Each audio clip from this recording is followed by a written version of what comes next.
We have been talking about it all morning, and I'm so excited that 9 o'clock is just about here because joining us on the show, Mike Gastineau. You know him as the Gasman, 21 years as a sports talk host here in Seattle, written books all about football and baseball, and he is the expert who is joining us right now. Good morning. Morning, Mike.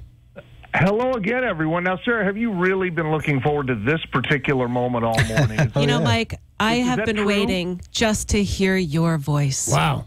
Well, here's how this all happened. You're probably wondering, how does the Gasman end up on this power-packed KZOK morning show? It's because... That's what I was wondering. That's what I was wondering, man. I'm sure you are. It was out of your hands. And I think people know this now. We can say it. Sarah is one of Seattle's most notorious bookies, and I've lost so much money to her the first 3 weeks of the NFL season. She had a couple of goons come by my place last night, and they said, here's the deal. Either pay the money you owe her, donate some money you owe her, or you got to go on the radio show the rest of the year. So that's how this ended up. Well, then, I guess we're all lucky that you lost, and here you are. So I forgot to say the golden rule, which was not for air, and he just told everybody. So, Gasman, I got some questions for you before we get into whatever it is that you're going to do here. I have real questions because I happen to know some of your level of expertise. So can I just jump real quick to Key Arena? Do you think that's a wise expenditure of $600 million rather than to build us another arena downtown? I'm more of a fan of the SoDo project and the SoDo location because I think it's in an area where people are used to coming in and getting out of to go to sports events. I think Key Arena was great. When I was living in Seattle, I lived 10 minutes from there. It was the greatest arena situation ever, but so much has changed. Most notably, the neighborhood between I-5 and Key Arena is now filled with people and cars, and I just don't know how easy it's going to be to get in and out of there on game nights if that's where they end up going. That being said, it's been 11 years now, or 10 years since the Sonics left. It's time this great city got that fixed. I agree with you, man. I agree with you completely on that. And I have nothing against Key Arena. I went and saw, I think it was Amy Schumer there. I've seen a couple of acts there. It's really fun. I, too, can walk there from my house. But I'm with you, buddy. I think we need another arena downtown, and that is the way to go. Now, first, I guess, football question, if you will. Now, of course, you saw the game yesterday, reporting on it. Richard Sherman took off his helmet to yell at an official, and everybody kept saying, ooh, his helmet is off. Is that a rule, like touching a ref? You can't take your helmet off on the field? No, there's been times where they've said you can't remove a helmet. I think in college they don't want you to remove a helmet. In the pros, they've allowed you to do it.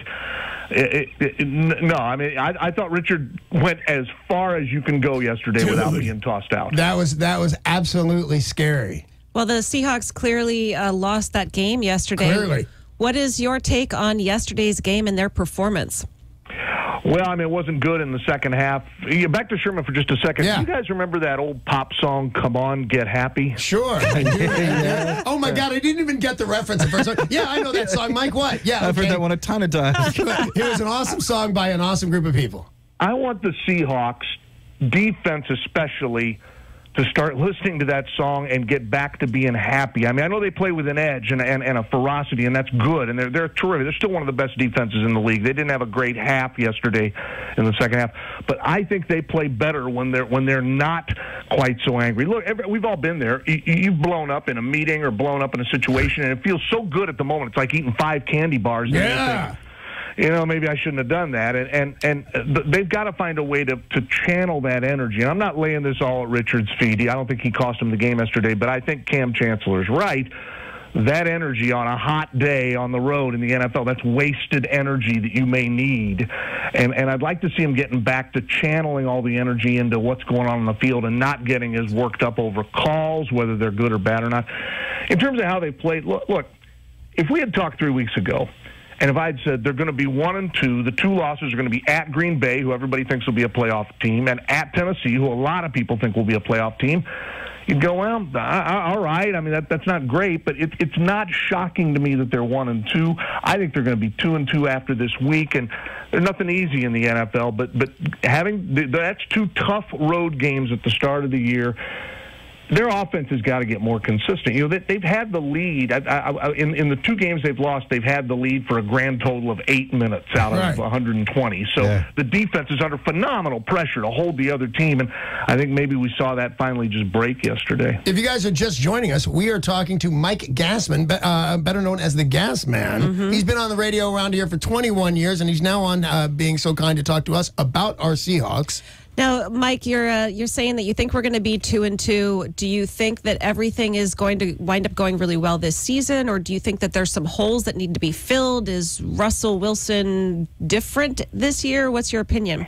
That's a lot. That's a mouthful there. A big question. I think it's probably too early to determine one way or the other. You could say, "Oh, the season's lost." I certainly don't agree with that, but I don't know if I'm prepared to say they're going to have a great season. I think their defense is still great. I really do, and I think when they play defense at the high level that they're capable of playing, and they made some mistakes yesterday, they're not going to be perfect, but their defense is as good as any in the league, in my opinion. I say, and they're there's people that are worried about they're giving up big chunks of yardage on the ground, and that's a concern. I just think they have the right people there still to play great defense. The offense, again this year, because of the uncertainty along the offensive line, is a work in progress, and it may take it a while to get up to speed. I think if you want to take something positive from yesterday, the offense certainly in the second, a lot of people involved, and I think it's the NFL, because it's one game a week, the wins and the losses both feel titanic. It's not like baseball where you're playing every single day and it's a win and a loss.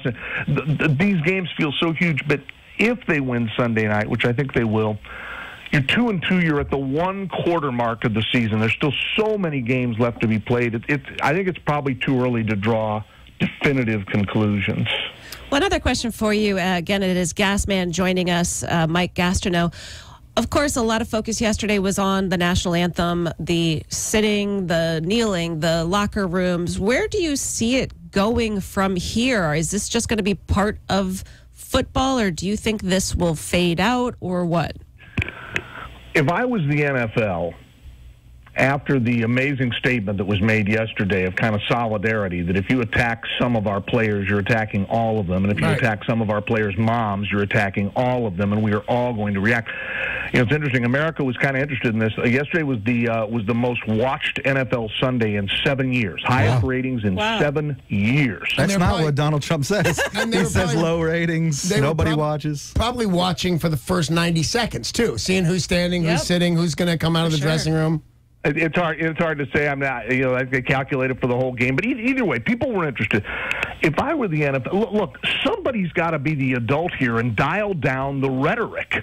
And I don't think we're going to get that out of Washington, D.C. these days, because that doesn't seem to be possible there. So if I were the NFL, I would go back to the way it used to be, which is, we play the anthem 20 minutes before kickoff when the teams are back in the locker rooms getting their final instructions. That's when the anthem's played now. And dial some of this heat down a little bit. People have lost the focus of what started all this. They've lost, they believe that the NFL players aren't patriots. They're disrespecting the flag. They're protesting America. And it's gotten so big and unwieldy and messy. And, it's a couple of things. A, peaceful protest is guaranteed in the Constitution. The Constitution is an interesting document. You can't just use the parts of it that you like. You're buying into it, and you got to use the whole thing. And let's remember something. This country was founded on protest. I mean, if this was the 1700s. I was just thinking that, man. Go ahead. Think about this. If we were on ye old KZOK with ye old Danny Bonaduce, with ye old Gasman. You were still there, Danny? Yeah, I was there. I had my powdered wig on. Yeah, and we might be saying, these young patriots, they got to just shut up and do what the king says. That's not what happened. This country is imperfect. But it was founded on the idea of dissension and of dissidence. And, now all of a sudden people want to peacefully protest some things that they passionately believe in, and we decided they're all bad Americans. And I know this is a divisive thing. Look at the polls. It's like classic America. 50-50 is how we see this. So if I were the NFL, I'd say, look, let's remove this for the time being. There's nothing legally that says we have to play the anthem at a given time. It started after 9/11.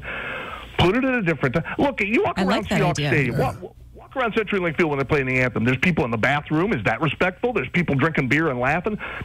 Everybody treats it differently, and maybe maybe moving it earlier might be a way to dial back the rhetoric for a while and kind of get back to what brought this on. I think we should play Get Up, Stand Up and see who does it. Hey, Mike Gasman, thank you very much for being on the show. He's known as the Gasman, and he's going to be joining us here Friday mornings for our 9 a.m. sports segment starting this Friday. So thank you very much, man. We'll talk to you on Friday. See you then. I can't wait, guys. Thanks so much for having me.